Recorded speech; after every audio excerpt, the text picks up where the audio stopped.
after a big weekend, round two, not only on the field but off the field for me. Got to be honest, Skater, I'm feeling worst for wear here at the Shelter FootyCast on BackChat Studios. How are you? Hello, Scully. Really good. Into day two of abstinence from lots of things in life, most notably alcohol. No, seriously. Some self-driven, some not. Exactly. But no, trying to get to 50 days. And Okay. when I do, I'll be jumping straight back into the shelter. But 50 good. days, that's a plan. 2 days in. You, on the other hand, as you said... I'm never drinking you've again gone in my hard. life. Yep. You look like the bloke from The Hangover, except you haven't lost a tooth yet. And there's been no tigers involved. But I'll tell you what you have excelled in. Your tipping has gone through the roof this weekend. Yeah. You're back in town. Yeah, You've got it so has. many things you've predicted correctly. So congratulations on that. But you know, with every compliment that I love to give you, I'll decide to give you a little clip across the ear as well because... What do you got for me? Well, just going back to our this will be good. No, I Before round actually one. can't wait. I Before actually round can't one. wait for this. This will be great. You said to me with such confidence that the Dockers would be 6-0 after round 6. They are more chance, obviously, of now being 0-6 after 6 rounds. That is the disappointing story of the weekend, and on a serious note, from a West Australian footy perspective. But What's going on? it's worth getting our teeth into. Oh, well, thanks for that, Skater. I appreciate that update for our listeners who know very well what I said about the Fremantle Dockers, that they're going to start 6-0 and they're going to be top 2 on the ladder. Pooperama is how you would describe that. Absolute pooperama. Anyway, we'll get into that. I did want to start with this. So if you want to follow us, give us a follow on Shelter FootyCast over at socials. You can send us an email, footycast@shelterbrewing.com.au. This is the last show on the BackChat feed. Shelter FootyCast still exists, still alive. You just have to subscribe to the new feed on Spotify, on Apple, wherever you listen to your podcasts.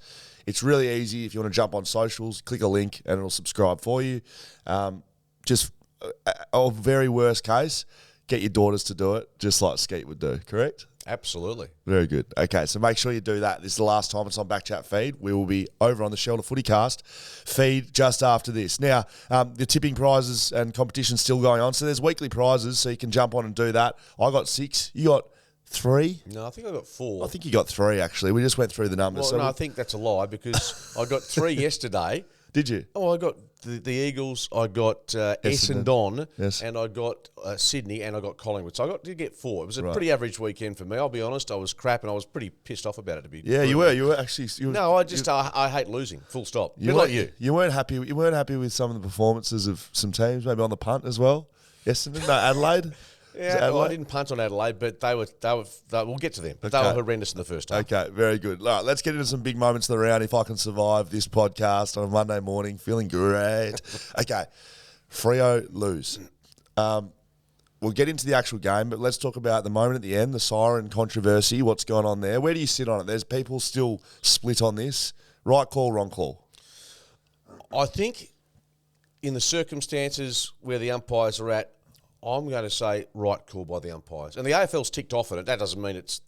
But by the letter of the law, I believe that the right call was made. In the spirit of where we sit with other examples that have been spoken about with the siren going, the ball mid-flight, if it had been kicked, would it have been counted as a behind, for instance? There's a few grey areas in that, but... Look, You were calling. Yep. Were you running the play-by-play at the time? I was calling the game at the time. I called North Melbourne are going to win this because the kick came out of defence. But obviously, as that happened, I'm watching the player and the celebrations about to begin. As Carl was, he was watching the ball go out of bounds, and he said, "Is this going to be a free kick?" Now the siren obviously went in that period, which is still to be determined. I think the clock hit 0-0. The ball was still in play. The siren sounding, there's conjecture as to when that happened. And, of course, the umpires have to hear it and then indicate. So I can't be definitive, but I'm comfortable with the result being North Melbourne because I believe they deserve to win. It would have been more controversial if the free kick was awarded, someone goes back, slots the goal from the boundary. Exactly. That would have created more controversy because, by all reports, North Melbourne were the better team. Absolutely. They were terrific. They did what, in many ways, what St Kilda did. They really restricted the ball movement of Fremantle and the frustration of the Dockers going inside 50. Look, let's be honest, and you can dress this up any way you want. After 2 rounds, their tall forward line has been an abject failure. Abject failure. You can dress it up how you want. Matt Taberner's been subbed out a couple of times, not looking threatening at all. Luke Jackson has been poor. Hasn't been working. Hasn't got enough of the footy inside the forward 50. Josh Tracy only lasted one match. That Fife obviously was injured, which didn't help on the weekend. That would be the dressing up that I would do. So they've spent the whole pre-season with Nat Fife running around and Josh Tracy. They dropped Josh Tracy after one round. Nat Fife comes out of the team. So it's not even in the forward line and Walters was a sub. So I'll defend them, all right, devil's advocate. Like they don't have the team that they thought they were going to have, and they haven't adapted to it, and they've been poor. But that's why, isn't it? They're getting each other's way, though. Yeah. I mean, if whatever machinations were there or combination they had there, Scully, on the weekend, for instance, and I think the week before, there didn't seem... It was like they hadn't played together at all, let alone train. It just felt like there was a lot of clunkiness about it. Now, let's put it down also to, the coaching of Alistair Clarkson on the weekend and Ross Lyon the week before. It seems like there's a blueprint there. Yeah, Restrict Fremantle's ball movement. Totally. And they struggle to get it inside 50, and then look out. Yeah, and look... That's exactly right. And let me point out, it's the connectivity between the mids and the forwards. As much as the forwards didn't find a way to take a mark, and the ball was delivered probably not overly well on both weekends that we've seen them. Yes. Okay, very good. We'll get into that game a little bit more, break that down. What about lights out at the Gabba? I was calling this game pretty much over at 6BR, and we're watching along. It was an absolute boring game. Melbourne were all over them, absolutely dominating them. And Brisbane were all over them, dominating Melbourne. And then the lights go out, done. So they're off the field for 35 minutes. No one knew what was going on. No one knew the rules with this either. So you're trying to figure out, would the game be a draw? Would they, award the points? It came about that after half time, it's pretty much a stoppage of more than 50 minutes. I think about an hour, yeah. And then the game, I think if it was called off, goes to Brisbane in that case because they were in front. Talking about controversies, if Melbourne had have come back and won that game, I think Chris Fagan may have burnt the entire stadium down. Don't worry about the light globe that was on fire. The whole of the Gabba would have been set on fire. Because they come out after the break. You mentioned Melbourne were out in the ground warming up and Brisbane were stuck inside still. Yeah, the complaint that Fagan made was that his players were told to stay inside the rooms. At the same time, another message is reportedly delivered to the Demons and they are told they can go out because two of the light towers had come on, so there was availability to go and warm up again. Fagan didn't get that. His thinking is that because Melbourne had that extra time to get themselves moving was advantageous in the second part of the game. And so, look, the right team won again there. Yes. The Brisbane Lions, who in many ways, what annoyed me is that I've tipped them to win the flag this year and I jumped off them after 1 week and they're playing in Brisbane. They are flat track bullies. Nice tip, Skeeter. They're flat track bullies. Who are? Brisbane, of course they are. That needs to be addressed if they're to go anywhere this year. But they were very impressive. I was actually hoping the game would be called off because I had total points under and over 175.5. So I wanted over. Do you know what they finished on? 175. Needed one more point. And you don't think I'm at a birthday party on Friday night and thinking, this is going to treat. And I get rolled by a point, which sums up the weekend. Well, there you go. There we go. That's how it finished up over at the Gabba.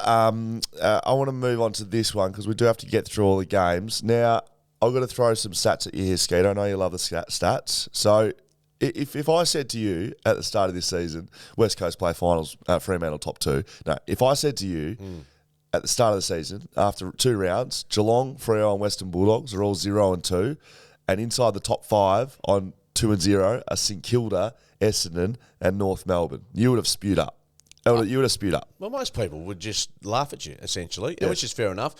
I'll go back to a couple of those sides. As I said, I'm not a believer that Geelong goes back to back, but bear in mind this last year they were 5-4 at almost the halfway mark. They won the next 16 games, so they weren't travelling all that flash at the start of last year. But you don't want to be chasing your tail early in the season, as we know. The question I can throw back at you is, do you think after these 2 matches for all clubs, Ross Lyon or Alistair Clarkson, if we were to have a coach of the month in play, who's been more probably St Kilda, given their injuries and list, like who they've played maybe? Yeah, and who they've played and how they've won. I mean, St Kilda smashes the Bulldogs, right? And North have had a couple of tight wins against the 2 West Australian sides. But I mean, I still think I'm still in the Fremantle's not a bad football team camp. Like last year, they had the same game they had on the weekend, but they won it due to Heath Chapman. They were against Adelaide, who were bad, and they win that by a point, right? And then they play St Kilda, who were bad, and they lose. They lost easily in round 2. So they could have quite easily been sitting 0-2 last year, the Fremantle Dockers. So if we look at history, that's how they go. It's whether or not they can turn it around. And they've got what a massive derby coming up. Like what I think recent memory, most on the line for both. This should be a huge build-up with a really physical, fierce game, biggest in a long time that I can remember.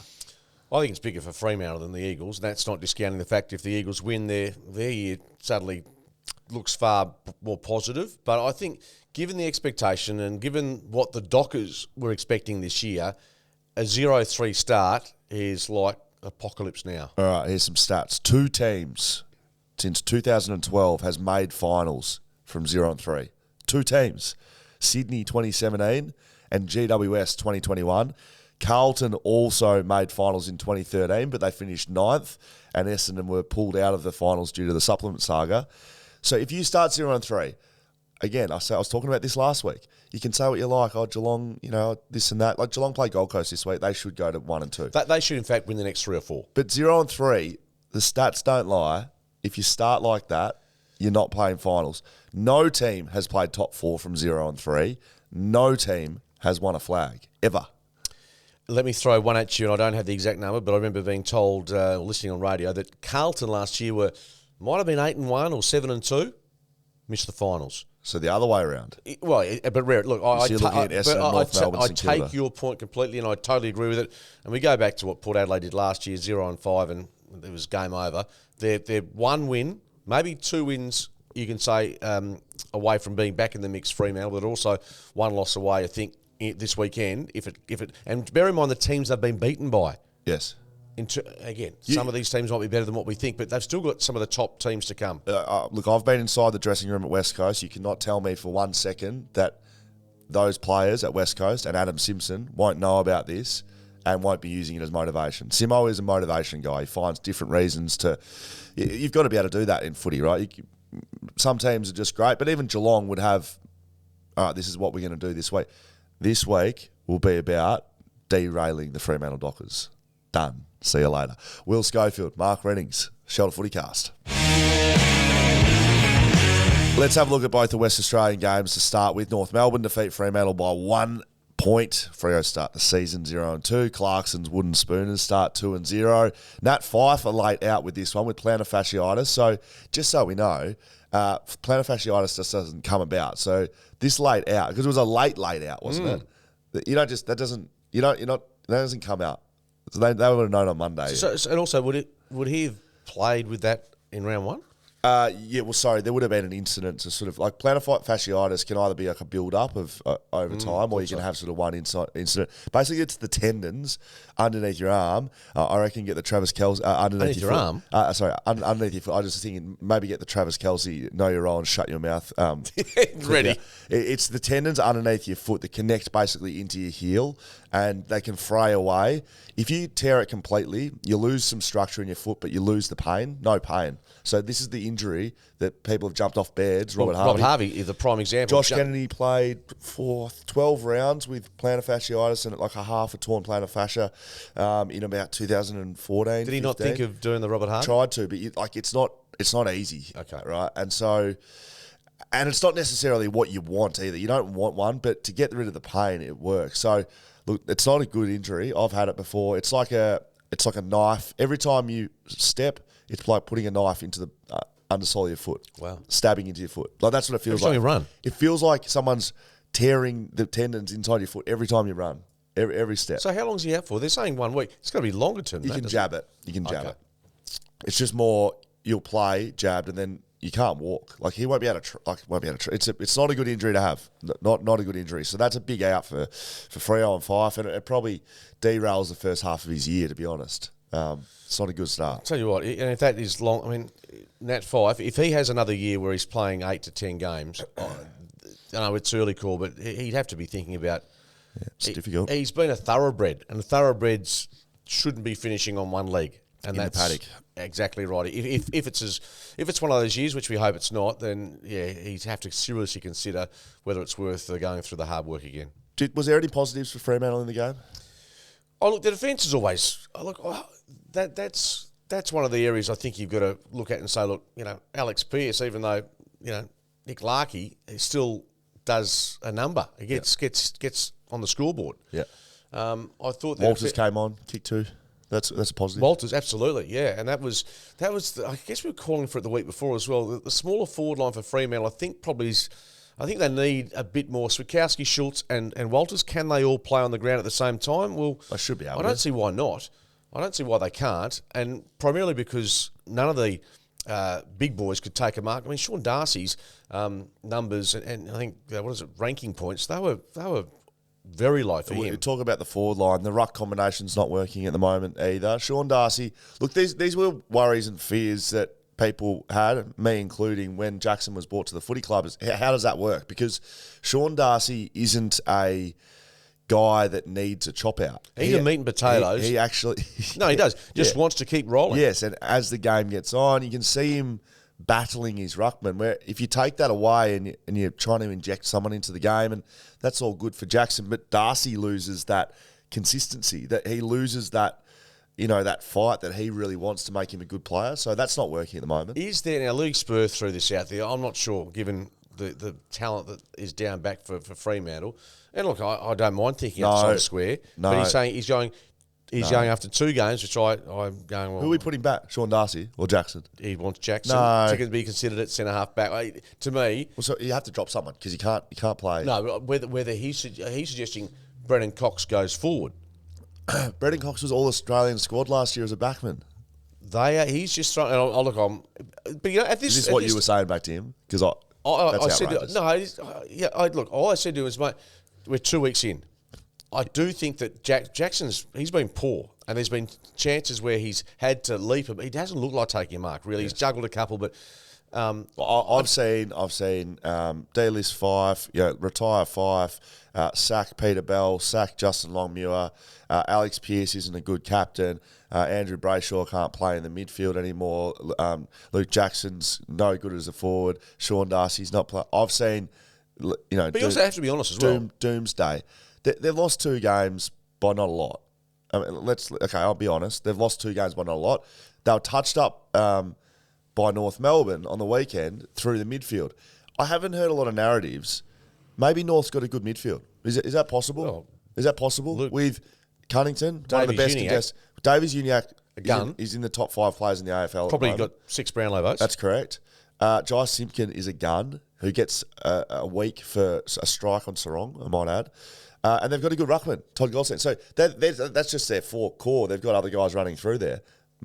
Maybe with a bit of direction from Alistair Clarkson and the team he's brought in, maybe they've got a good midfield. I don't know. Maybe. Yeah. No, exactly. But I don't think you can hide from the fact that through 2 weeks, the forward line for Fremantle has been very poor. The connectivity has been average. And some of those players you talked about, Fife was poor last week. Whether he was suffering from that injury, I'm not to know. But retirement for him's not imminent. So connection, just to speak about the connection with forwards and mids, right? The way that gets better is time. It's not having better skills or having better players. That doesn't give you connection, right? So you can't bring guys into a team and then our connection gets better. Connection is built over time, and you can train it and you can study it so you can be shown vision.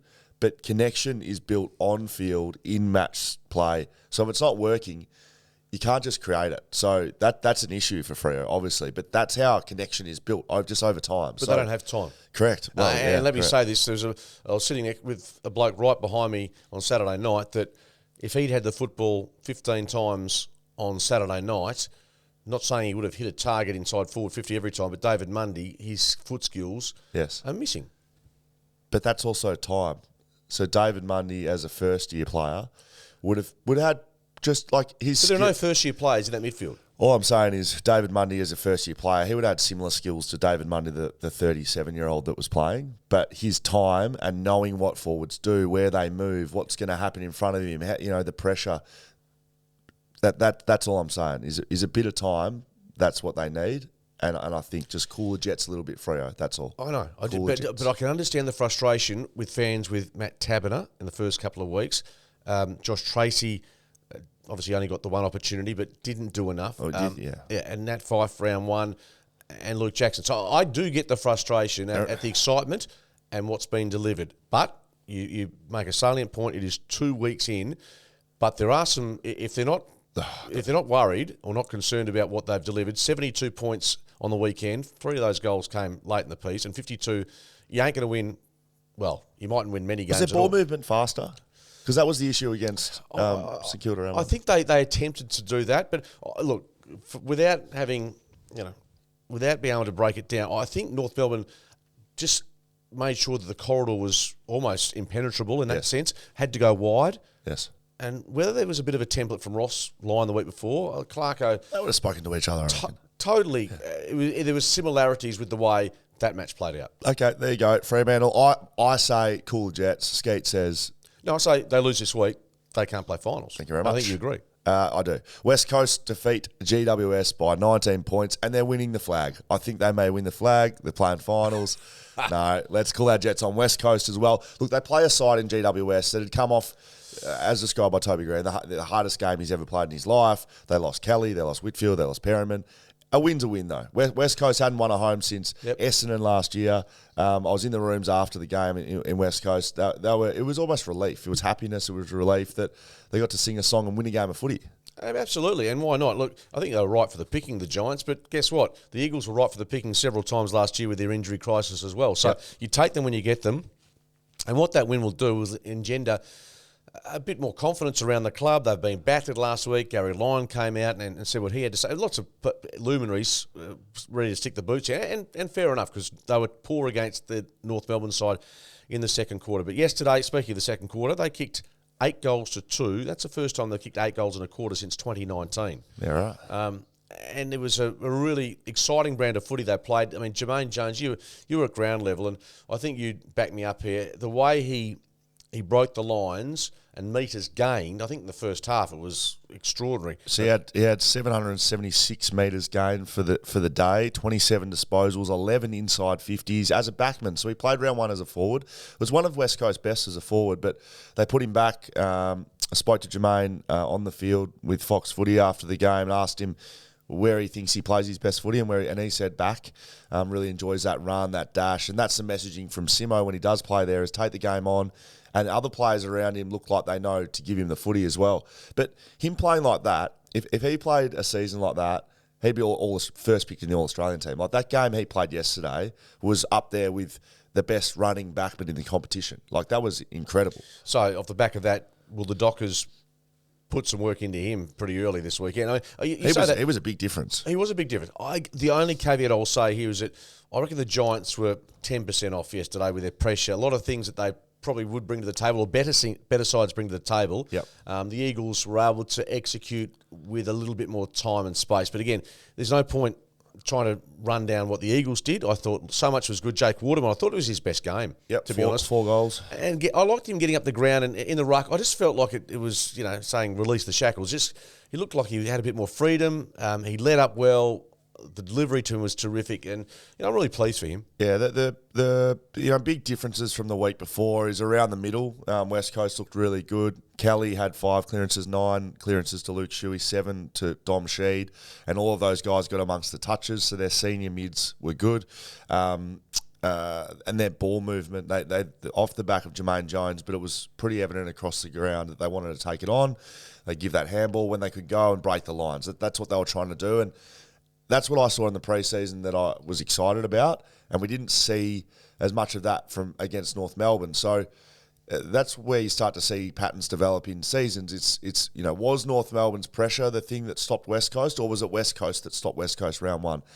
We see what they do against Fremantle, and we probably get to make some decisions about this type of footy that West Coast want to play. Is it sustainable against sides with good defence? Because you can't deny, even though Fremantle can't score at the moment, neither can their opposition. That hasn't been over 75 points scored against them. So it's going to be a really big derby. There was a couple of big moments. Liam Duggan on Jacob Weir. We talk about all week. The bump is dead. You will not see another bump. No, he fairly really forcefully, but within the rules, as bad a textbook hip and shoulder as you could see. And Jacob Weir ends up doing his AC joint. He looked in enormous pain. But is that a part of our game, what Liam Duggan did? Absolutely. I mean, and I think Adam Kingsley had no issue with it. Jacob Weir, poor young So why all last week are we going on about the bump band dead? Because I think when it comes down to it, Liam Duggan is, probably, if not the fairest player, he hasn't got a malicious bone in his body on the field. You would suggest that if he gets that slightly wrong, then there's trouble. That's what's happened previously. Because do you think players who go to try and execute a bump are meaning to get a bloke high? I mean, that's the point, isn't it? It's like, but they both go. The ball was, put it this way, it wasn't a case where he could tackle his opponent because neither player had the ball as such. It was in dispute, to my recollection. Yeah. Oh, I've watched it a few times. Duggo leaves the ground with both feet, doesn't touch the ball, so he goes at the player, but he hits him shoulder to shoulder. So I just think this is the problem in the game, though. We go on and on about bump being dead and no one can bump ever again, and then someone executes it properly, and it's that's a part of our game. I agree with everything you've said, but it's a great example of like if Jacob Weir's 5 centimetres smaller, or totally Duggo doesn't jump, or Duggo does jump, and they clash heads, like done. So that when how are we punishing on the result of things? But the bump in the aspect is if 10 players through the course of a game are delivering bumps like that, I think at least 6 or 7 are going to go possibly wrong in terms of head high or there's such a small margin for error. And look, it's instinctual. Duggo deserved to keep playing on, and poor old Jacob Weir, second time in 2 weeks, he's been absolutely poleaxed. He absolutely was. Andrew Gaff and Jack Darling break the games record playing together for West Coast, 235 games, taking over from a couple of my good mates, Josh Kennedy and Shannon Hearn, most ever played together. That's a pretty good start. Yeah, it's an interesting start. We talked about it with Ross Glendenning in the pre-game show yesterday. Bunga's just doing what he does, and Gaffy keeps going around. So and great to see Josh Kennedy go around yesterday in the car, which was a nice touch. Still waiting for my lap of honour. Felt sorry for poor old Jackson Nelson. Why do you feel sorry for him? Well, because he got a lap of honour. I know you got a lap of honour, but it's like he would have been feeling awkward. You feel a bit awkward because he would have felt awkward, but. The way Josh Kennedy would have made that happen. Yeah. Like, Josh wouldn't have wanted to sit in the car by himself. So I did see a bit of commentary around that. Why is Jacko Nelson? Jacko played over 100 games for the footy club.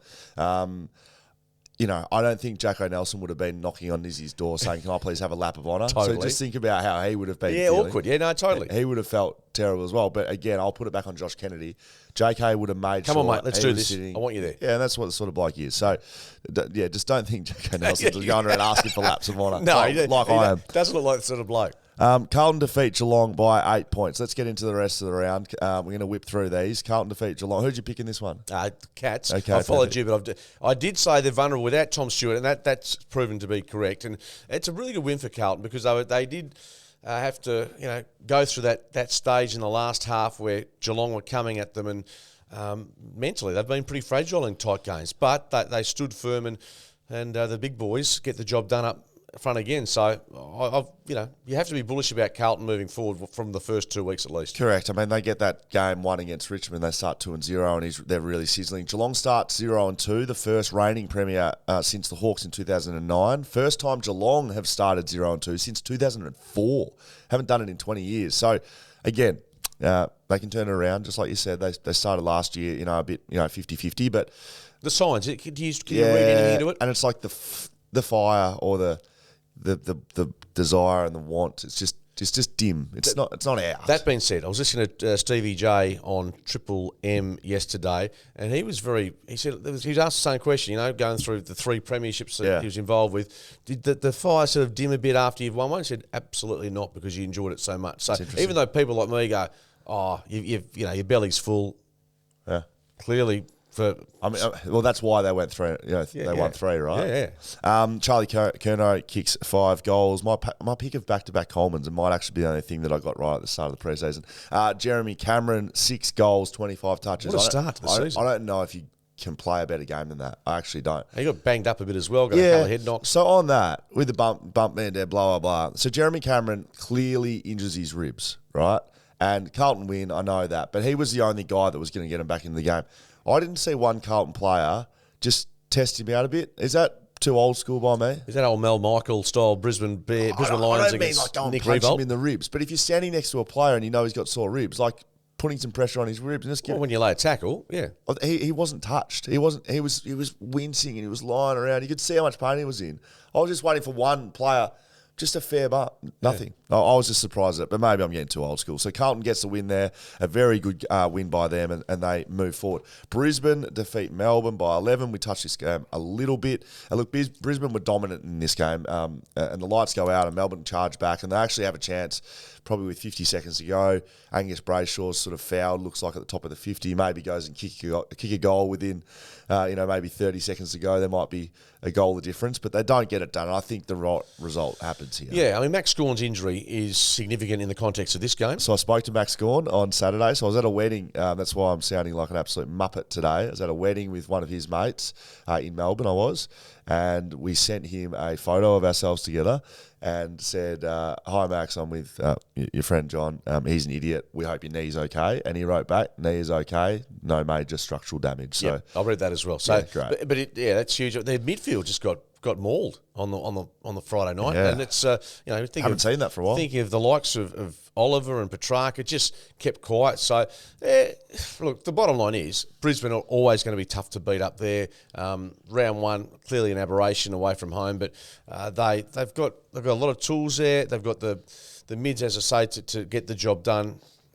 And Melbourne, I don't think they'll take too much harm from that defeat. But yeah, that little structural image with the lights going out. In fairness, they did try to tag Clayton Oliver. He had 37 touches. Ashcroft... 37 still? I believe so, yeah. Is that right? I'm pretty sure. It doesn't sound right, but I think he did. 37, wow. Because all the talk was that the midfield and Viney and Oliver weren't as... Yeah, he had 37 touches and 1 goal after getting tagged. He had quite a bit after the lights went out. And Ashcroft had 31. He's this mad rising star, guaranteed to win it. He was pretty quiet in the first round, but he has 31 and kicked a goal. Good game by him. Who'd you pick? No, I went Melbourne, so Okay, thank you for that. Yeah, perfect. Collingwood, I'll stop asking you. Collingwood defeat Port Adelaide by 71 points. An absolute bloodbath at the MCG. Should we have seen this coming? Was this Port Adelaide would have sent the whole preseason thinking about winning round one, and then 6 days later it's round two, and they're sort of like on the back foot a bit? It's relentless. The speed of the ball, everything about Collingwood, they only got one gear. Yeah. And that is just go. And it's just exciting. They're the most entertaining, watchable side in the competition by that far at the moment. And I've only seen Sydney in part yesterday, and they obviously we'll get to them. But Collingwood's pretty cool to watch. When the ball goes into their back line and they turn it over, they started showing it on Fox Footy and stuff, these waves that they do. But basically, like, to break that down from inside their team, it's West Coast used to call it the moment, and teams would have. So it's the moment that you recognise that your team's about to win that footy back, and you might be ahead of the ball, so reacting as a forward. You might be near an opponent trying to. But the Collingwood backs and midfield, as soon as they recognise that they're going to win it back, and they recognise it probably quicker than anyone. It's before it turn over, and they go, okay, we're going to go here. Bang, gone. Like, they're just sprinting in waves and handball and run and gun and through the middle, and it's good to watch, isn't it? When you talk about Davies Uniacke with 6 Brownlow votes, well, I think Nick Dacos would have the other 6. The other 6 at the moment. Just extraordinary start, kicked a couple of goals. They were just awesome, and they're going to be so tough to beat. Oh, look, if you're being critical at all, you're saying, how can they sustain that, which they won't, through 22, 23 rounds. But I tell you what, you'd rather be winning this time of the year and banking victories than, say, Geelong, for instance, trying to find a bit of your mojo. So they had 14 goal kickers on the weekend. I know they scored high, but 14 sharing the load a little bit as well. Big win. I might say, if Jordan De Goey doesn't get 3 votes in the first round, you came at me on radio about this, and I was thinking, why was I not happy about it? Jordan De Goey had 25 and kicked 3 in round 1. Yeah, he'll go close. Yeah. Okay, because I said Davies Uniacke was the best player in the league, and he'll have 6 Brownlow votes leading the Brownlow. And you said, you think he's the best player in the league? Oh, mate, he's very close to it. Just by the eye test, mate. He's just moving on a different level to everyone else. He just the way he goes through packs, the acceleration, the movement, the vision. He's a gun. proper gun. Richmond defeat Adelaide by 32 points.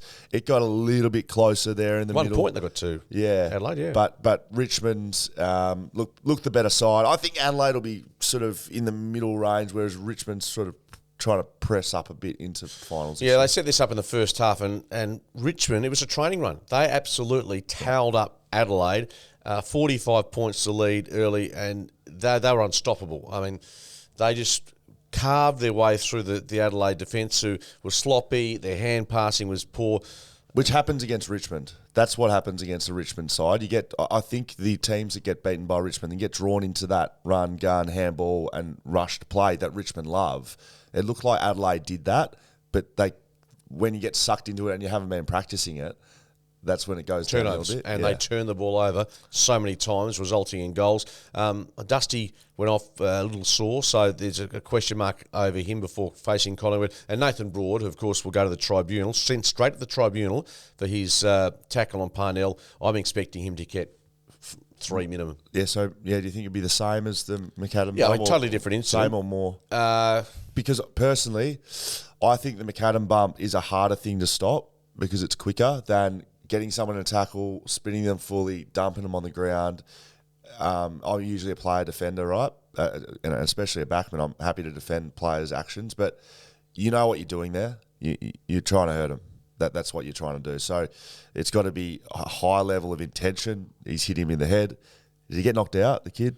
Not sure if he got knocked out, to be honest. But either way, it shouldn't actually matter, but it will. Yeah. So I think he's in a bit of strife there at the tribunal. But Richmond get the job done on Adelaide. St Kilda defeat Western Bulldogs. I think Western Bulldogs probably the most disappointing team of the weekend if you take away Freo, their loss over here at home. Western Bulldogs looked.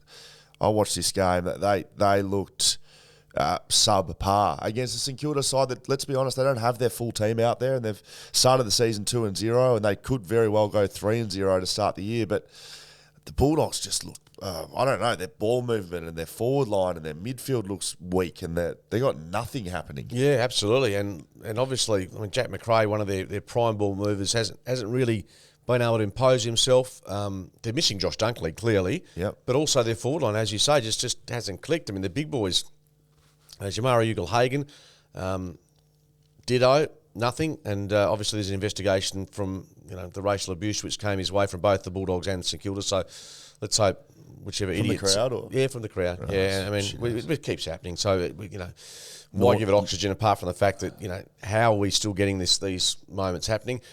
Darcy, the young bloke, a lot of talent, but again, a bit like Jackson, just a lot of excitement about him. But hasn't played many games of footy. No, exactly. But there are expectations that he's to do more. So, yeah, the Bulldogs have been, I think with Fremantle, the most disappointing two teams. Maybe I'm missing out anyone here, but I think they're the two most disappointing teams, given they played finals last year. Dockers did as well. I think the Bulldogs hugely disappointing with what we've seen. Their tall forward line either hasn't fired a shot. Maybe.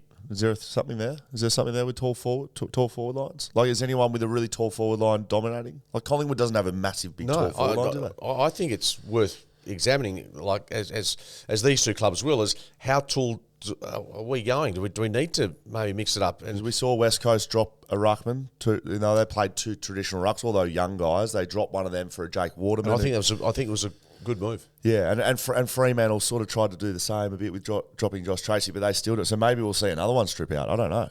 Yeah, I mean, you can't drop a Jackson, can you? Like after moving heaven and earth to get him in the team? No, totally not. And again, someone, Millsy on radio this morning said, he's taken the big bucks. Well, of course he's taking the big bucks. He didn't offer the money. That was offered by the club. Yes. It came to the club, obviously, through a deal that was done. So don't blame him. You can blame him for the form that he's producing at the moment, which is fair enough. That's open slather. What he's getting paid to play like that is actually irrelevant to him. That's on the club. Yeah, and don't worry. If there's one bloke that's feeling the heat, and you can put this on a number of players, and we mentioned that the Bulldogs have probably got a few in that boat, given we're talking about their game, but the player themselves would be self-examining more than anyone. Absolutely, yeah. But players don't, I think the vast majority of players don't walk around thinking, one, about how much money they're getting paid, and two, if I didn't play well, it's no big deal. No one thinks like that. The players are in the game to play well, and when they're not, they feel the pressure. Oh, mate. And that's why when you start poorly, the pressure builds. Like, it's real. You want to perform, and you want the fans to be happy about it. You don't want to let anyone down. You want to play your role for your team, and when you're not doing it,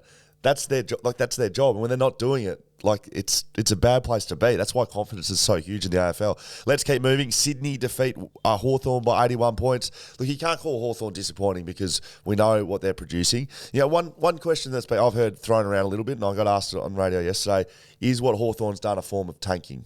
What do you think about that? I think Sam Mitchell's got a clear vision for what he wants to do. Does he want them to be getting rolled by 81 points and by the Swans and getting thumped by the Bombers? Absolutely not. I wouldn't have thought. But I think he understands what needs to be done. I'll tell you what, though, it makes a very interesting little matchup this week between Clarko and Sam Mitchell in Launceston, but we'll talk about that Thursday. Yeah, I don't think tanking is the right word, but they're certainly putting more focus into getting games into young players and getting their lists some numbers behind them. The way I answered it was, it depends how you look at success. If you look at success as every week, winning a game is success. Every game winning a game is success, or is premierships success? And it doesn't matter how you do that, because he has prioritised winning a premiership above everything. He doesn't care about losing by 81 so points. His goal, I would suspect, is instead of trying to win 6 to 8, 10 games, whatever it is, over the next couple of years, as opposed to winning a flag maybe in 8 to 10 years. And bear in mind, Hawthorn's won a flag in the past 2 decades, every 4.5 years roughly. They've been pretty prolific, so they know the template. I think he's taking some pain for the longer term game. That's my gut feeling. So back on this game, didn't you ask on Thursday, and what you excited to watch was to see how McDonald was in the forward line with no Buddy? Yeah. Didn't you say, wasn't that you? Yeah. There you go, Skeeter. And Joel Amati as well, who McDonald kicks 5, outscores the entire Hawthorn Football Club. And Amati's really good over here. 4 in the first quarter and a half. Absolutely. And I didn't see all this game either, but Buddy, don't worry, he's got his position back in the side this week, no question. But what do you do with Amati? Do you use him as a second ruck? And because you can't drop him, you can't drop McDonald. No. And Buddy comes straight back in. So and we have to say, you, others, I mean, even myself, I'm not sure I had them in the 8, I can't even remember, as sliders. Now, they've played the Gold Coast and Hawthorn. So just cool your jets a bit. They've got Melbourne this week, but big game. Clearly, Horse has got this team humming early. Papley looks really good. They look fine, but I think it's a fair point. Gold Coast and Hawthorn, I don't think are going to be challenging for finals this year. So they beat some sides they should beat. Just a little positive for Hawthorn. I thought Lloyd Meek was really good. Kicked a goal, competed well in the ruck. It was a bit quiet first round, but he's in my super coach team, and so I needed him to play well, so I was happy. Essendon defeat Gold Coast by 28 points to finish the round. Essendon start the season 2-0. No one saw that coming. There's not one person sitting around here that thought they'd be 2-0. Well, you thought the Gold Coast would win, which at 3/4 time, 72 points apiece. You know how I said on the show that Gold Coast would win? Didn't I say that? Yeah. I did. Yeah. Well, I've picked Essendon in all the tips. You tipped Gold Coast last Thursday. I know, but I've done my tips and I've picked Essendon. Oh, well, you just fly by the wind, whatever suits you at the time, Scully. Anyway, Gold Coast, gee, they're disappointing. They had their chance in the third quarter to not put the Bombers away, but they kicked inaccurately. And Langford, he's the guy that stood up for them and attacked the Bombers. And look, they haven't kicked 5. Yeah, kicked 5, which is career best for him. They're not going to be, again, I still don't think they'll play finals, Essendon. But they banked 2 wins. Again, Brad Scott's got them believing. Big last quarter. They win by 28. And the Bombers, the faithful, at least can see some green shoots. And that's no Wright, no Stringer, no Wiedemann. So Langford does it and kicks 5, but they didn't have any of their attacking strengths either, Essendon. No, so. Heppel subbed off before full time. Lockie Weller came back off an ACL, which is good to see. He had 24 touches, sort of straight back into it. Look, I agree. Gold Coast really disappointing. Scores a level at 3/4 time. So when are the excuses? When do we run out of excuses for that club? Oh man, because it just feels like we all want them to do well. Trust me. I mean that's why the AFL has poured millions upon millions to get this club up and running, and we're just watching the same movie every year. When did Stewie Dew take over as coach there? Did they have an opportunity there? He's re-signed last year, didn't he? Yeah, but did they have an opportunity there to get a marquee guy like a Clarkson or a Ross Lyon or a experienced coach that could come in and set some standards? Because that's what I keep hearing from North Melbourne and from St Kilda is these two guys, Ross Lyon, Alistair Clarkson. Say what you think about either of those guys. With certainly it's had some different controversies across their time as well, and their personalities, their behaviour at times absolutely has been questioned. To the media, to the public, whatever it is. You can't deny that they're good coaches and that they set standards within footy clubs. I heard Lee Spur speak about it. Heard lots of former Freo guys talk about Ross Lyon and what does he actually do? Why is he a good coach? He sets the standard. And so, to me, it looks like the Gold Coast Suns, they don't know. There's never been a standard of winning for starters. They've never known how to win. There's no culture of winning. No culture of winning. So, if you bring in a new coach like a Stuart Dew, he's probably a very good coach. And he's come from Hawthorn as a coach and, done really well there with some success. But he doesn't, I don't know, he doesn't have a winning culture either. But also, Scully, you haven't lived there. I've spent enough time up there with family to know that they go home, the Gold Coast Bulletin, there'll be a couple of pars on them there. It's all about the Titans and the NRL. There's no pressure. There's no pressure from the public or the media to put the acid on you as a football club, in my opinion. And that, in WA and South Australia, Victoria, if you're going poorly, you'll be told about it regularly. I think that is going under the radar up there, which is unfortunate because there's some hard truths that probably have to be told. Mark Reddings, Will Schofield, show to FootyCast. Let's finish this one off. Skeeter, Shelter, XPA, X Factor. Now, I've got a name in front of me. Which club, by the way? Well, it's West Coast. Well, the name in front of me is not playing for either of those clubs. But I think we probably. I'll put this one as an honourable mention as I give you some time to who to give it for West Coast. Honourable mention, West Australian, Logan McDonald, 5 goals for rights. But I think we'll have shipping some, and transport some issues shipping across to Sydney, and we haven't quite launched over on the East Coast as Shelter yet. So let's keep it in house. It's a career day for Jake Waterman, isn't it? That's where I was heading. Argue quite strongly for Jermaine Jones as well. I think they're both sort of in the conversation. I'll give you the call. I'm going to go with Jakey on the basis that I think it's his best day in the office for the club. I know that he's had some critics and he hasn't quite been able to hit his straps. He's played, I think, 70-plus games now, so he should be reaching pretty close to his optimum as a footballer, and hopefully that's the breakout performance. And I know that he will love the Shelter, but one thing I do know is that his old man Muddy will get hold of a few of those cans and just devour them.